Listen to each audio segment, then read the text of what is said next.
Hey, we are in the book of Isaiah. Today we're reading chapters 5 through 8, paying a particular attention to a very famous chapter in Isaiah 6, which we're going to talk about in a second. So let's go ahead and start reading from Isaiah chapter 5 in the New American Standard Version of Scripture. Let me sing now for my well-beloved, a song of my beloved concerning his vineyard. My well-beloved had a vineyard on a fertile hill. He dug it all around, removed its stones, and planted it with the choicest vine. And he built a tower in the middle of it, and also hewed out a wine vat in it. Then he expected it to produce good grapes, but it produced only worthless ones. And now, O inhabitants of Jerusalem and men of Judah, judge between me and my vineyard. What more was there to do for my vineyard that I have not done in it? Why, when I expected it to produce good grapes, did it produce worthless ones? So now let me tell you what I am going to do to my vineyard. I will remove its hedge, and it will be consumed. I will break down its wall, and it will become trampled ground. I will lay it waste. It will not be pruned or hoed, but briars and thorns will come up. I will also charge the clouds to rain no rain on it. For the vineyard of the Lord of hosts is the house of Israel, and the men of Judah his delightful plant. Thus he looked for justice, but behold, bloodshed, for righteousness, but behold, a cry of distress. Woe to those who add house to house and join field to field until there is no more room, so that you have to live alone in the midst of the land. In my ears the Lord of hosts has sworn, surely many houses will become desolate, even great and fine ones, without occupants.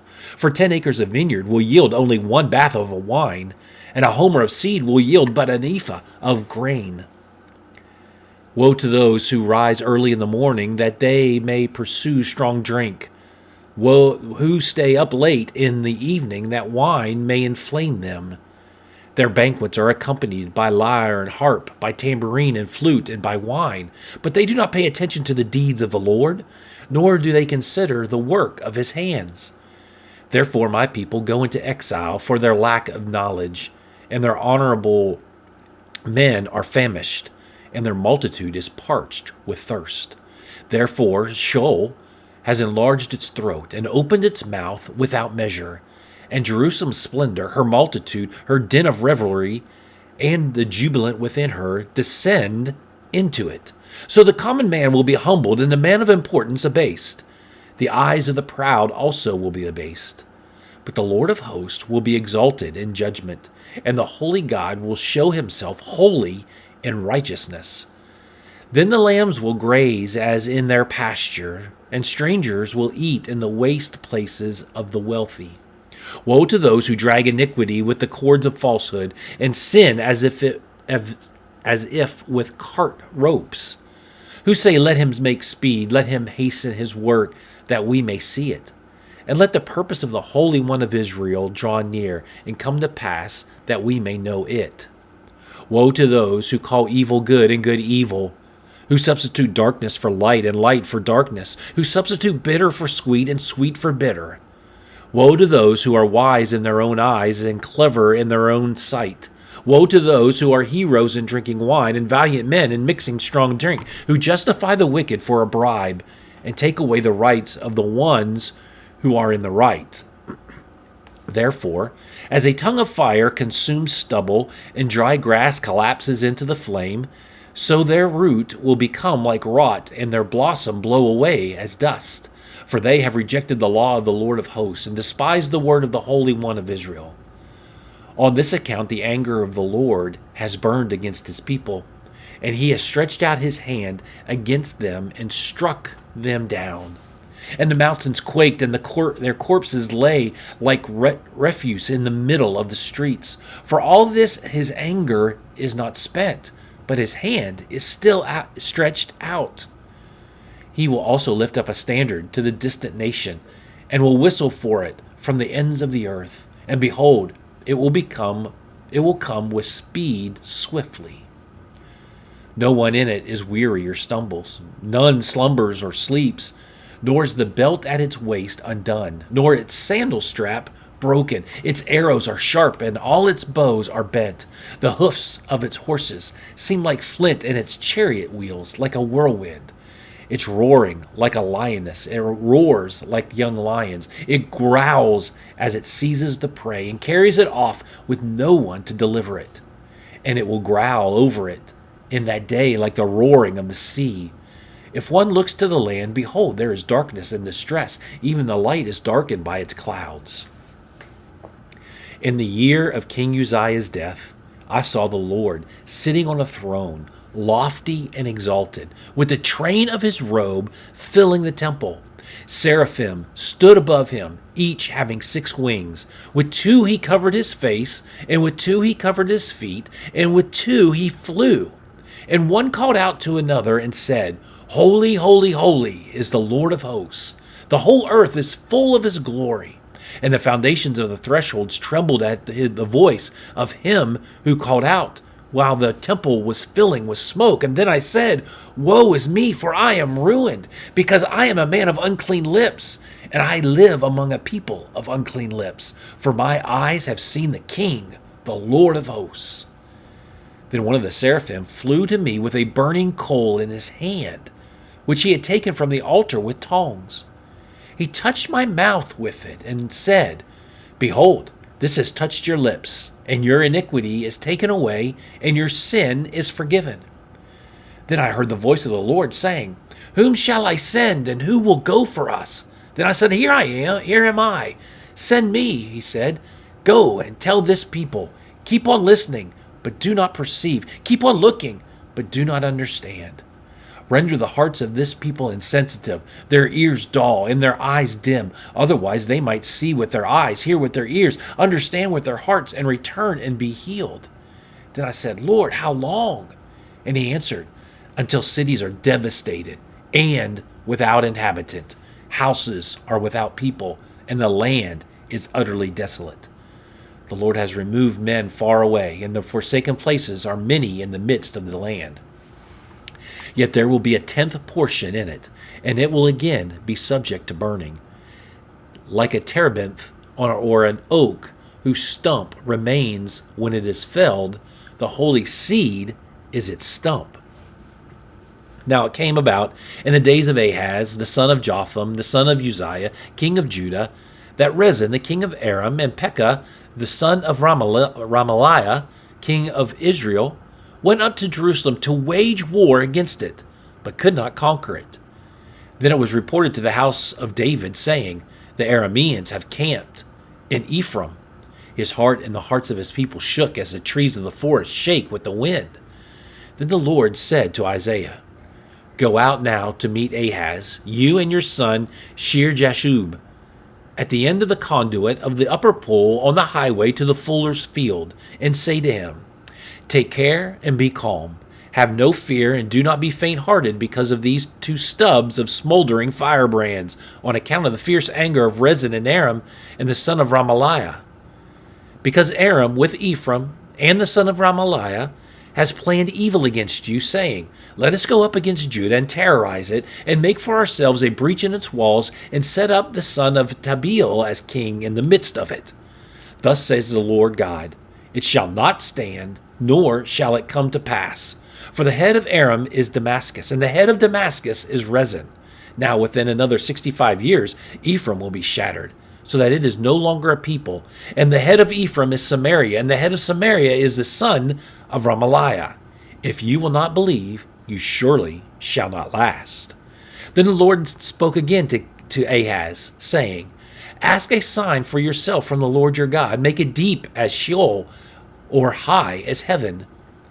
But Ahaz said, I will not ask, nor will I test the Lord. Then he said, Listen now, O house of David, is it too slight a thing for you to try the patience of men, that you will try the patience of my God as well? Therefore the Lord himself will give you a sign. Behold, a virgin will be with child, and bear a son, and she will call his name Emmanuel. He will eat curds and honey at the time he knows enough to refuse evil and choose good. For before the boy will know enough to refuse evil and choose good, the land whose two kings you dread will be forsaken.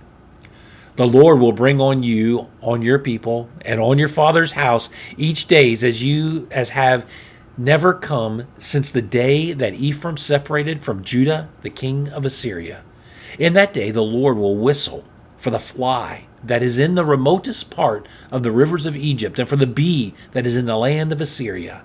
They will all come and settle on the steep ravines, on the ledges of the cliffs, on all the thorn bushes, and on all the watering places.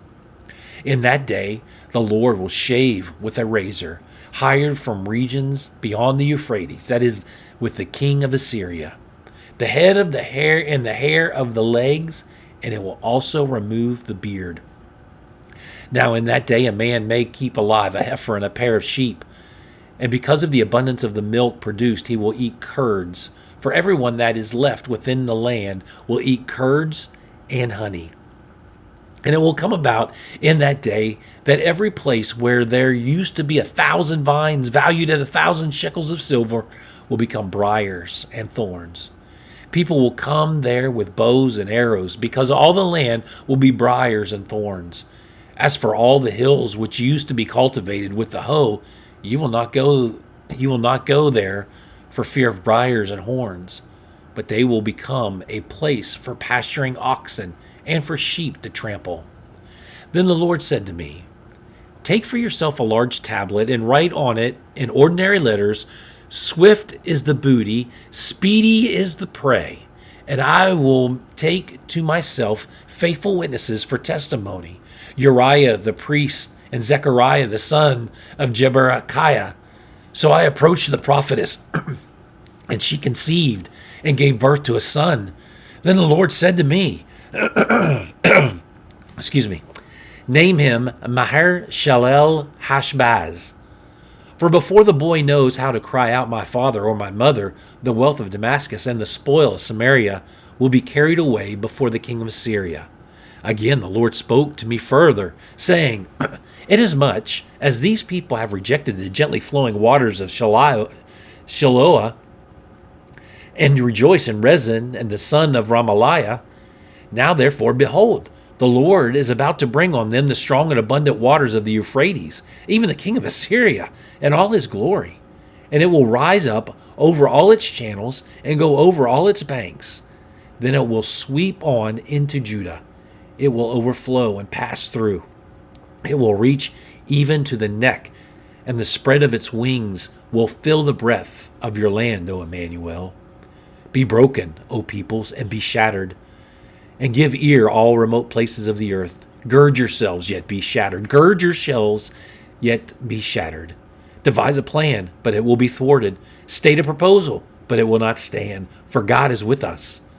For thus the Lord spoke to me with mighty power and instructed me not to walk in the way of this people, saying, you are not to say it is a conspiracy in regard to all this that this people call a conspiracy. And you are not to fear what they fear or be in dread of it. It is the Lord of hosts whom you should regard as holy, and he shall be your fear, and he shall be your dread. Then he shall become a sanctuary, but to both the houses of Israel a stone to strike and a rock to stumble over, and a snare and a trap for the inhabitants of Jerusalem. Many will stumble over them. Then they will fall and be broken. They will even be snared and caught. Bind up the testimony, seal the law among my disciples. And I will wait for the Lord, who is hiding his face from the house of Jacob. I will even look eagerly for him. Behold, I and the children whom the Lord has given me are for signs and wonders in Israel from the Lord of hosts, who dwells on Mount Zion. When they say to you, consult the mediums and the spiritists, who whisper and mutter, should not a people consult their God? Should they consult the dread on behalf of the living, to the law and the testimony? If they do not speak according to this word, it is because they have no dawn. They will pass through the land, hard-pressed and famished, and it will turn out that they are hungry. They will be enraged and curse their king and their God as they face upward. Then they will look to the earth and behold distress and darkness, the gloom of anguish, and they will be driven away into the darkness. What you see here is a relief sculpture of Isaiah's vision of God from chapter 6. This was created 1240 to 1220 AD. Still sits at the cathedral in Amiens, France. So that's how old it is. But you can see Isaiah looking up to God as he is on his throne. You might not realize this, but there are many places in the Bible of people who have seen God on his throne.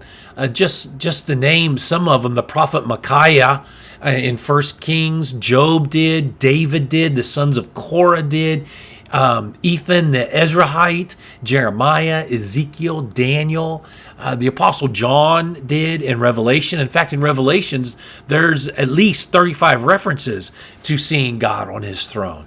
So as a believer, as a Christian, it is kind of awesome to think and to picture in our minds God sitting on his throne, his robes overflowing the temple, and you know what he's doing? He's paying attention to you. As everything's going on around the world, he is focused on you. That is an awesome reminder of his love for us. So, never forget that. I hope you have a great day.